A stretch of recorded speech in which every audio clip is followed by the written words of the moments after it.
Let's get out to News Nation's Kelly Meyer live for us in Doha, Qatar, where President Trump will be later this week. With more, Kelly, on today's visit and what to expect for the rest of this Middle Eastern tour.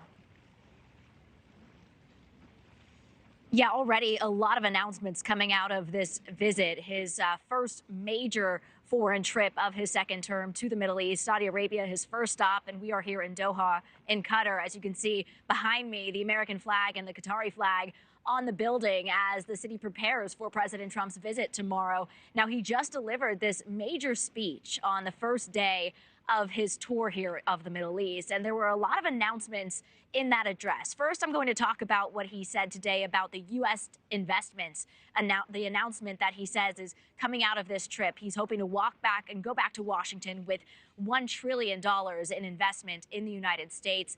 He's already seeing some of those investments coming through, talking about $600 billion from Saudi Arabia. He was joking with the Saudi Crown Prince, Mohammed bin Salman, about getting that up to $1 trillion. I wanted to play a bit more about what he had to say about that in his speech tonight, and then we'll talk more about what he's doing on diplomacy on the other side. Take a listen to this. In the first quarter of the year, the investment in America was up an astounding 22%. More than $10 trillion of new investments have been announced or are coming just since the election on November 5th. So think of that. In a very short period of time, we have over $10 trillion, and it could be much higher than that. Not everybody comes to the White House to have a news conference that they're going to be opening up in America, but they're all coming in at numbers that we've never seen before. And earlier in the day, Nichole, President Trump had a lunch with several top business leaders from around the world. You saw Elon Musk there, as well as CEOs from Boeing, OpenAI. We also saw Google and IBM there, as well as several others, as they had a lunch here in Saudi Arabia in the Middle East, and then had this Saudi-U.S. investment forum that he spoke at tonight. He also made some announcements, especially in terms of lifting the sanctions on Syria, a major development there. We were told that he was going to take some steps towards potentially doing this. He also is set to say hello to the Syrian president tomorrow while he is in Saudi Arabia. He is saying in his speech tonight that it's, quote, time for them to shine. He also talked about Iran and urging them to take a different route. He talked about how he wants to see where this goes in terms of the talks on a nuclear agreement that he hopes to reach. He did say, though, he hopes to reach that soon. Take a listen to this. Iran will never have a nuclear weapon.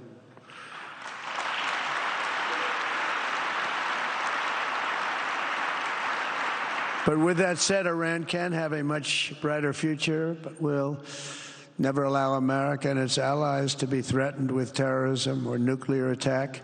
The choice is theirs to make. We really want them to be a successful country. We want them to be a wonderful, safe, great country, but they cannot have a nuclear weapon. This is an offer that will not last forever. The time is right now for them to choose. Right now, we don't have a lot of time to wait. And another agreement that President Trump is hoping to reach here this week is a possible extension of the Abraham Accords. Those were signed during his first term in 2020. Saudi Arabia and Qatar were not a part of that agreement. It was an agreement that normalized relations between Israel and a handful of Arab nations. He said tonight that it is his, quote, hope that Saudi Arabia will soon be joining the Abraham Accords. He added, though, that he said, you will do it in your own time, and that's what I want, and that's what you want. So giving them some room to decide whether or not that is something they want to do, because that would mean then the Crown Prince, Saudi Arabia, stepping away from their push for a two-state solution and normalizing relations with Israel. So a lot packed into that speech, a start to his trip here in the Middle East, and then he will continue. He'll have the Saudi state dinner tonight and then continue over here to Doha, where we will meet him here tomorrow, Nichole. Yeah, very busy schedule. All right. Kelly Meyer live for us there in Qatar. Thank you. Thank you for watching. Subscribe below and download our News Nation app right now on your phone, and you will get fact-based, unbiased news for all Americans.